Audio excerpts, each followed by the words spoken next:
우리가 내가 누군가라고 말하면 내가 가지고 있는 가치가 바로 나입니다. 그래서 많은 사람들은 공부도 합니다. 내 가치를 높여보려고 애를 쓰죠.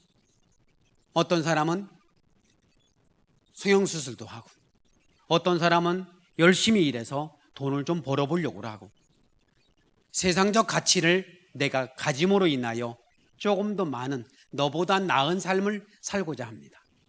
이 가치는 삶의 수준과 연결되어 있습니다.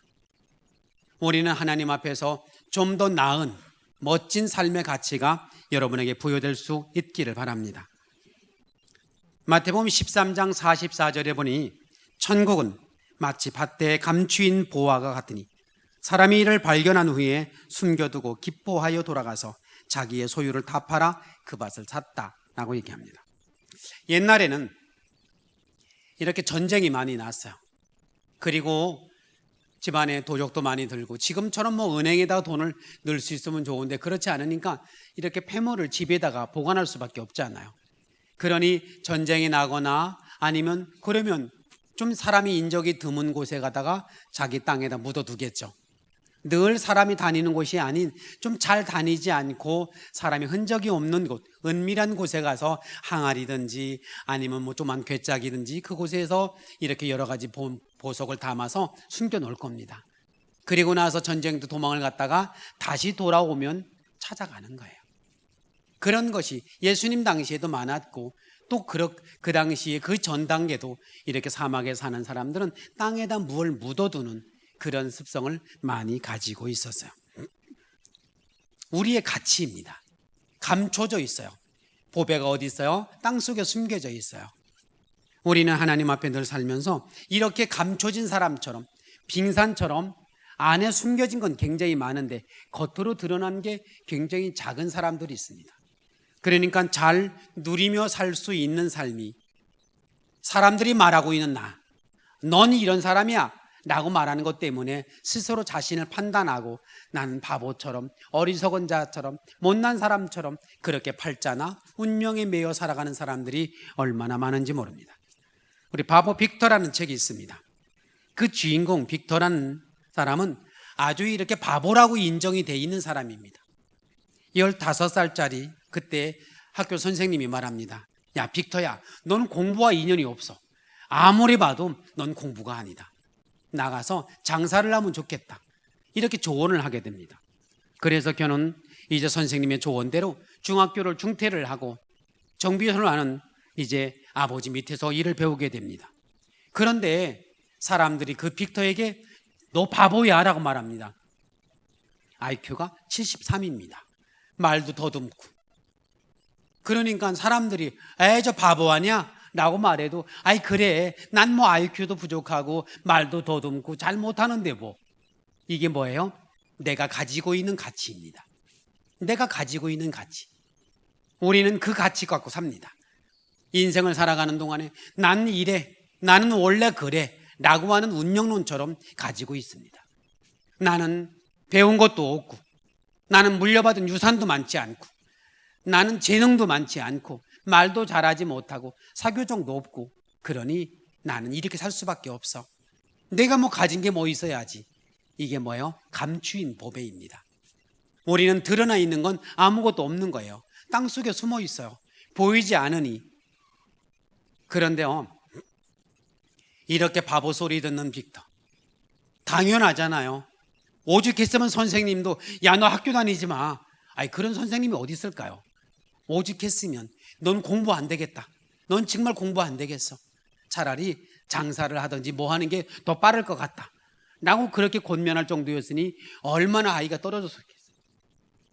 감춰져 있습니다. 우리의 삶 속에. 그러니까 어떻게 돼요? 내 인생을 포기를 하게 돼요. 원래 그런 인생처럼, 나는 가난해도 되는 것처럼 늘 그러잖아요. 우리 부모님이요, 병력이 있어서 나도 아플 수밖에 없어요. 누가 그래요? 누가 그래요? 자, 그렇게 말하잖아요. 의사도 그렇게 말한대요. 통계가 그렇답니다. 통계잖아요. 우리의 삶 속에 받아들여요. 내 할머니도 그랬고 엄마도 그랬으니까 나도 그렇게 살 수밖에 없어. 이게 내 운명이야. 나는 아플 수밖에 없다니까. 우리 할머니도 그랬어. 우리 아버지도 그랬고. 그러니 당연히 나도 아플 수밖에 없을 것 같다. 이렇게 뭐래요? 받아들이게 됩니다. 포기를 하게 됩니다. 그냥 내게 주어진 환경을 그냥 수용을 해버리고 맙니다. 그러고 인생을 살아가요. 불평할 수도 없고 그냥 자신을 포기하고 자신의 삶 속에서 아무것도 할 수 없는 사람처럼 그렇게 살아간다고요. 그게 내 인생인 것처럼. 그리고 어떤 때는 그냥 술 한잔 먹고 그러면서 또 인생을 원망하고 나는 왜 이런지 모르겠다. 그러면서 하는 이야기가 전생에 내가 무슨 놈의 죄를 많이 져서 이렇게 내가 고생하는지 모르겠다 라고 생각을 하고 스스로 자신의 삶에 대하여 자괴감을 갖지만 어떻게 할 수 있는 힘이 없습니다. 포기하고 말아버리는 겁니다. 너무 간단하죠. 포기해버리면 되는 거예요. 나는 이렇게 살 수밖에 없어 라고 하는 걸 인정해버리면 되는 겁니다. 그러면 속상할 일도 없고 그래 너는 너고 난 나야. 나는 원래 이래 라고 인정해버리는 겁니다. 그런데요, 우리가 이 보배를 발견하게 됩니다. 발견하는 계기가 생깁니다. 이 빅터 15살에 학교를 중단하고 17년 동안이나 그렇게 바보 생활을 했어요. 직장을 많이 다녀도 그에게는 잘하는 게 하나도 없었어요. 에이 저런 바보 아니야? 라고 그랬어요. 그런데요, 어느 날 32살 때 IQ 검사를 다시 하게 됩니다. 그런데요, 그 빅터의 IQ가 얼마로 나오냐면 160일로 나옵니다. 160일. 숫자밖에 없어요. 똑같아요. 바보 빅터가 그냥 160일이나 IQ를 받은 겁니다. 뭐야? 내가 그런 사람 아니야? 내가 미운 오리가 아니잖아. 내가 독수리잖아. 깨달은 겁니다. 그때부터 그의 인생이 달라지기 시작합니다. 언어도 바뀌고 행동도 바뀌기 시작합니다. 내가 누구예요? IQ 160일짜리입니다. 그런 위대한 나인 겁니다. 어떤 때는 미운 오리처럼 그냥 거기 독수리가 오리와 함께 삽니다. 뒤뚱거리고 이상하다, 난 왜 이렇게 다르지? 야, 넌 미운 오리야. 넌 아주 못생겼어 라고 말합니다.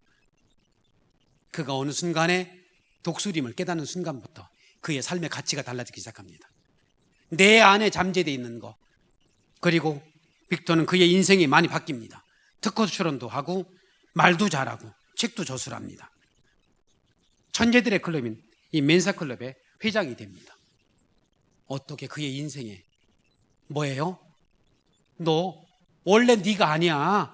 원래 너는 IQ 73이 아니고 160일이야 라고 하는 사실을 아는 순간부터, 그거 붙드는 순간부터 그의 인생이 달라지기 시작합니다.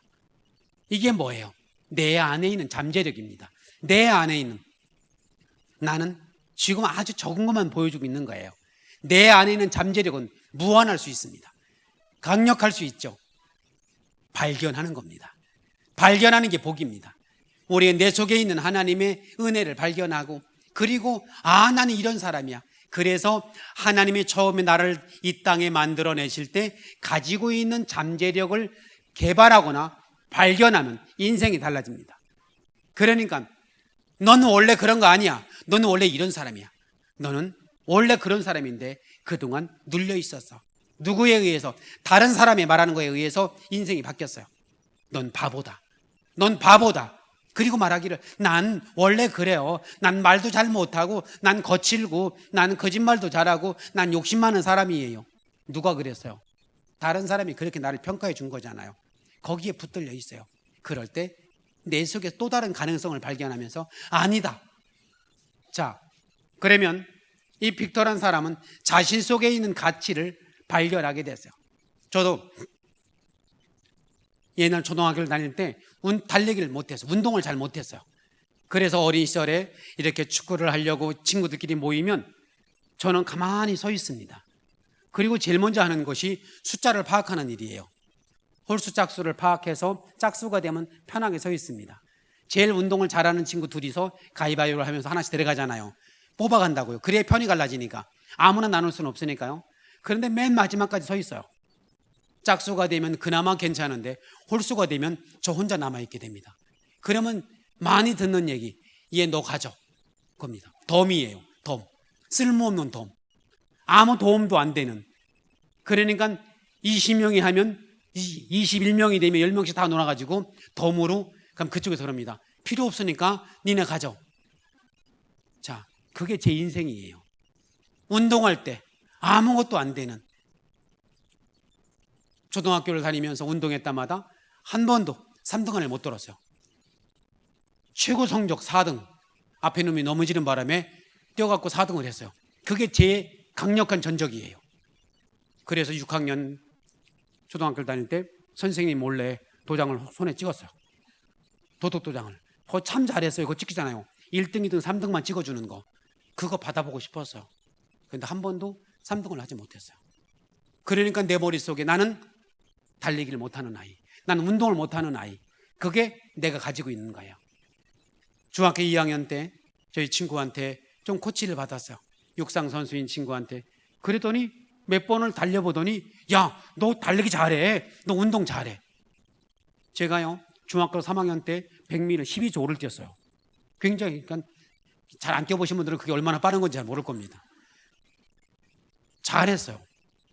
그때 이후부터 지금까지요, 제 이름을 대면 운동을 잘하는 친구.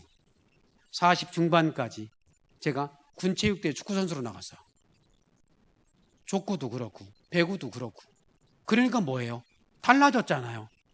못 깨닫는 순간부터 야, 너 운동 잘하는데? 너 달리기 잘해. 그 순간부터 항상 달리기를 잘하는 아이처럼, 그리고 운동을 잘하는 아이처럼 그렇게 달라졌어요. 내 안에 새로운 어떤 기점이 있었는가요? 원래 잘했겠죠. 그런데 나는 달리기를 못해, 운동 못하는 아이로 그렇게 스스로 인정을 하고 나니까 나는 그런 아이가 됐어요. 그런데 아니야, 너 달리기 잘한다, 너 운동 잘하는데? 라고 말하는 순간부터 공도 잘 차는 아이가, 이것도 저것도 운동을 잘하는 그런 친구로 인정이 되기 시작했어요. 여러분, 이게 뭐예요? 잠재력입니다. 이것만 가지고도 인생이 많이 달라집니다. 내 안에 있는 새로운 가치를 발견하고 하나님이 내게 주신 그 가치를 발견하고 사는 건 굉장히 중요한 인생의 변화를 가져올 수 있습니다. 이렇게만 살아도 좋겠습니다. 이게 긍정적 사고입니다. 긍정적 사고. 내 안에 있는 것. 우리는 부정적 사고를 넘어서 긍정적 사고만 가져도 인생이 많이 변합니다. 그런데요, 우리는 여기다 하나 더 얹혀야 합니다. 우리는 긍정적 사고가 아닌 우린 창조의 사고로 바뀌어야 합니다. 믿음의 사고로 바뀌어야 합니다. 내 안에 있는 하나님이 원래 나에게 주신 그 재능을 발견하는 것도 굉장히 중요한데, 우리는 내 안에 또 다른 가치를 부여받아야 합니다. 그게 뭐예요? 주님의 가치입니다. 처음에 우리 빙산은 원래 내 거였잖아요. 내가 알고 있는 가치와 모르고 있는 가치를 깨달을 수 있습니다. 그런데요, 우리의 가치가 아무것도 아니었어요. 근데 예수님께서, 하나님의 아들인 예수님께서 이 땅에 오셔서 십자가상에서 구원의 통로를 열었어요. 그리고 부활하신 다음에 내가 하늘과 땅의 권세를 가지고 있다고 그는 선언하고 있습니다. 구원자, 그밖에 없어요. 예수밖에는 구원자가 없습니다. 사도행전 4장 12절에 다른 이로서는 구원받을 수 없나니 천하 사람 중에 구원받을 만한 다른 이름을 우리에게 주신 바 없다. 나를 구원할 자, 나의 인생을 바꿀 자, 나를 변화하게 하고 새로운 인생을 살 수 있도록 나를 도와줄 자, 주님밖에 없다는 겁니다. 아무리 애써도 안 됩니다. 나를 개발시키고 IQ가 500이라고 말해도 한계가 있습니다. 근본이 바뀌지 않습니다. 어느 정도까지는 인생이 바뀔 수 있지만 근본이 바뀌지 않습니다. 나의 유일한 구원자, 나의 유일한 구원자 주님이 이 땅에 오셨어요. 나는 하늘과 땅의 권세를 가지고 있다고 말합니다. 그러면서 요한복음 16장 33절에 이것을 너희에게 이르는 것은 너희로 내 안에서 평안을 누리게 하려 함이라. 세상에서는 너희가 환난을 당하나 담대하라. 내가 세상을 이겼노라. 내가 세상을 이겼어.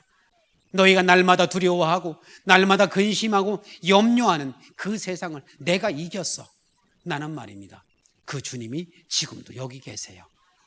우리는 이곳에 나와서 그냥 마음의 위로는 삼겠다고 교회 나오는 게 아니라 그 하늘과 땅의 권세를 가지신 주님을 만나려고 그러는 겁니다. 그분과 손을 잡을 겁니다. 그분과 손을 잡고 사는 겁니다. 우리의 인생이 아무리 약하고 어려워도 주님이 나와 함께 계시는 한 놀라운 역사가 우리 안에 생겨갑니다. 마음을 다하여 여호와를 의뢰하고 내 명철을 의지하지 마라. 맡겨놔라. 맡겨놔. 그에게 양도해줘라. 그분이 할 수 있도록, 그분이 너의 인생을 책임질 수 있도록 그에게 맡겨놔. 내가 그 아이를 붙드는 순간, 끌어안는 순간부터 이제 그 아이의 인생은 달라집니다. 그 아이의 길이 아니고 내 보폭대로, 내 힘대로 걸어갈 겁니다. 여러분, 주님의 은혜를 누리며 사십시오. 내 고집대로, 내 생각대로 주님 붙들고 있는 것만으로도 인생이 바뀔 거라고? 아니, 그냥 손잡은 우위로일 뿐입니다. 교회 나오면 뭔가 우위로가 된 것 같은 나가면 똑같아집니다. 여러분, 생각이라고요? 안 돼요. 우리는 생각만으로 역사를 이룰 수 없습니다. 요한일서 5장 4절 5절에 말합니다. 모로 하나님께로 난 자마다 세상을 이기느니라. 세상을 이기는 승리는 이것이니 우리의 믿음이니라. 예수께서 하나님 아들이심을 믿는 자가 아니면 세상을 이길 자가 누구냐? 묻습니다. 예수를 만난 자가 세상을 이기지 못한다면 세상에 이길 자가 누구냐라고 묻는 겁니다. 여러분이 세상을 이기지 못한다면, 여러분이 운명을 바꿀 수 없다면, 여러분의 미래를 새롭게 만들지 못한다면 세상에 누가 그렇게 할 수 있을까요? 하나님을 믿는 자가 하지 못한다면 아무도 할 수 없다는 말입니다. 여러분, 예수를 아는 자가 되지 말고, 예수를 기억하는 자가 되지 말고 예수에게 믿는 자가 되십시오. 믿는다는 말은 맡긴다는 말입니다. 여러분의 인생을 맡겨내십시오.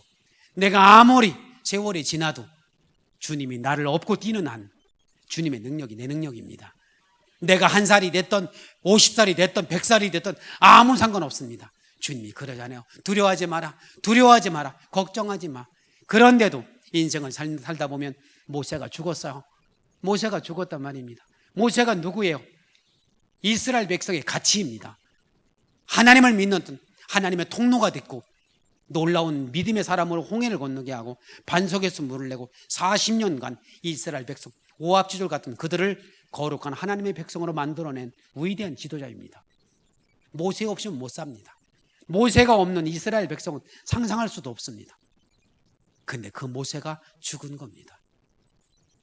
절망이에요. 절망. 하나님 안에서 정말 절망이 되죠. 여러분, 우리의 삶 속에 저도 마찬가지입니다. 우리가 지금도 하나님의 은혜 가운데 이렇게 목회도 하고, 그런데 늘 기도할 때마다 우리 찬양하는 찬양대를 바라보면 너무 부러워요. 어쩜 저렇게 잘할 수 있을까? 어떻게 저렇게 고음을 잘 내고 멋진 소리를 낼 수 있을까? 너무 부럽고 좋아요. 이렇게 찬양을 듣다 보면 참 감사가 된다. 그렇게 하고 싶어요. 내게도. 그런데 제가 이제 1년 거의 2년 다 돼갑니다만은 이제 목 수술을 하고 그랬잖아요. 그러면 절망이에요. 아니, 목사가 목이 좋아야지, 목을 강철처럼 만들어 놔야지, 이렇게 만들어 놓으면 어떡해요? 그런데 주님은 그때부터 지금까지 한결같이 하시는 말씀, 내가 너와 함께 있어라는 말입니다. 내가 함께 있어. 여호수아가 지금 두려움에서 빠져 있습니다. 어떡하지? 어떡하지? 다음 지도자로 세움받긴 했지만 자신이 없어요. 모세처럼 할 자신도 없고 이스라엘 백성이 나를 믿을지도 모르겠고. 뭐라는 거예요? 두려워하지 마라. 내가 너와 함께 있잖아. 강하고 담대해라. 내가 너와 함께 있어. 그 말이에요. 네 상태가 어떻든, 네 모습이 어떻든 그거 바라보지 마라. 내가 너와 함께 있잖아. 나에게 맡겨. 내가 책임져 줄게. 나는 말입니다. 여러분의 인생을 그분에게 맡길 수 있길 바랍니다. 내 눈으로 보면 아무것도 안 됩니다. 내 눈으로 보면, 내가 결정하고 내가 판단하면 내가 볼 수 있는 게 전부 다입니다. 주님의 눈으로 보십시오. 주님의 길을 하고 주님의 마음으로 붙들리십시오. 세상이 달라 보일 겁니다. 주님의 눈으로 보면 달라지는 세상이 있습니다. 우리가 우리 교회를 바라볼 때마다 하나님의 거룩한 은혜 가운데 바라보게 됩니다. 여러분과 함께 계산되는 이 목회가 아니라 주님과 함께하는 목회입니다. 여러분과 함께 계산하고 더하기 빼기를 나누고 그래서 목회 계산하지 않습니다. 제가 계산하는 법은 오직 주님뿐입니다. 주님과 함께 계산하고 그리고 주님이 세워주는 사람과 함께 손을 잡고 일합니다. 그러니까 제가 바라보는 건 주님뿐입니다. 주님이 하실 거고 저도 제가 안 봅니다. 제 스펙이나 상황을 바라보면 많이 빼야 합니다. 그런데요, 작년보다 올해가 더 기대가 되고 올해보다 내년이 더 기대가 되는 이유는 주님이 지금도 계시기 때문입니다. 지금도 나와 함께 하시고 두려워하지 마라, 두려워하지 마라. 내가 모세와 함께 있었던 것처럼 너와 함께 있어주겠다고 약속한 주님이 지금도 계시기 때문에 그렇습니다. 하나님의 놀라운 은혜, 사랑하는 성도 여러분, 움직이십시오. 우리가 발견했다면, 주님을 발견했다면 여러분의 재산을 팔으십시오. 대가를 지불하십시오. 그리고 그 진주를 샀던 장사처럼 보배를 숨겨놓은 밭을 발견했으면 내 재산을 팔아 그 밭을 사는 것처럼 우리가 주님을 위한 대가를 지불하십시오. 예배의 대가를 지불하고 기도의 대가를 지불하십시오. 주님을 여러분 안에 모십시오. 여러분의 자리에 주님의 자리를 만들어 놓으십시오. 예수님이 나의 주인이라고 고백해 주십시오. 그분에게 결정권을 넘겨주십시오. 그러면 그분이 여러분을 붙들고 갈 겁니다. 여러분은 업고 갈 것이고 안고 갈 것이고 손잡고 갈 것입니다. 지금 가는 길이 힘들다고요? 지금 가는 길이 머무는 곳이 어렵다고요? 걱정하지 마세요. 주님이 여러분 손 붙들고 가잖아요. 주님이 여러분과 함께 가잖아요. 지금 가는 길이 어렵다 해도 몸이 아프면 수술을 하잖아요. 칼을 대고 그러면 이거 뭐 하는 거예요? 나를 고쳐주려는 거잖아요. 아직 끝이 아니잖아요. 하나님 은혜 가운데 주님이 날마다 여러분과 함께 있습니다. 희망입니다. 그래서 여러분 속에 희망을 발견하고 희망을 선포하고 사시기 바랍니다. 보여주세요. 어떻게 사는 것이 제대로 사는 것인지, 어떻게 사는 것이 은혜로운 삶인지 여러분 보여줄 수 있기를 바랍니다. 사랑하는 성도 여러분, 절망에 빠진 사람들, 희망이 없다고 말하는 사람들, 삶이 점점 어렵다고 말하는 사람들, 사단에 매여서 나는 전생에 무슨 죄가 있어 이러냐고 말하는 사람들, 교회 나와있지만 신명남을 잃어버린 사람들, 재미도 없어요. 삶에 재미가 없는 사람들에게 선포해 주십시오. 그들을 만져주십시오. 그들을 만나주세요. 여러분의 에너지를 넘겨주십시오. 주님으로 인하여 가졌던 부흥의 에너지, 회복의 은혜 에너지, 사랑의 에너지, 삶의 의욕의 에너지, 삶의 충만한 에너지를 그들에게 넘겨주십시오. 여러분의 선언 하나가, 여러분의 만져줌이, 여러분의 만나주심이 그들을 살리는 통로가 될 것입니다. 우리가 VIP 카드를 만들고 그들의 이름을 적어봅니다. 이름을 불러봅니다. 주님, 아무개를 도와주소서. 여러분이 그들의 이름을 부를 때마다, 그들을 만나볼 때마다, 그들을 손을 댈 때마다, 그들을 기도할 때마다 그들의 운명이 바뀌어갈 겁니다. 여러분이 가지고 있는, 여러분이 예수님 만난 그 희망으로, 여러분의 삶에 가슴이 두근거리는 그 설레임으로 상대방을 살려내는 놀라운 역사가 있기를 바랍니다. 주님이 희망이며 주님을 믿는 사람들이 희망입니다. 주님께 붙들린 여러분이 희망입니다. 그러므로 세상의 이야기를 하지 말고 세상의 가치를 말하지 말고 주님의 가치를 말하십시오. 주님이 그렇게 하실 것입니다. 주님이 붙잡아 주실 것입니다. 영원히 너를 떠나지 않을 거라고 말합니다. 그 믿음을 가지고 나가서 승리하는 여러분 되시고 어깨 피고 멋지게 살아보는 겁니다. 오늘 한 날 정말 내 가치만 깨달아도 변했던 놀라운 사람처럼 하나님의 놀라운 가치를 붙들고 하나님의 은혜 안에 당당하고 멋지고 자랑스럽게 살아가신 여러분의 삶이 다 되시기를 주님의 이름으로 축원합니다.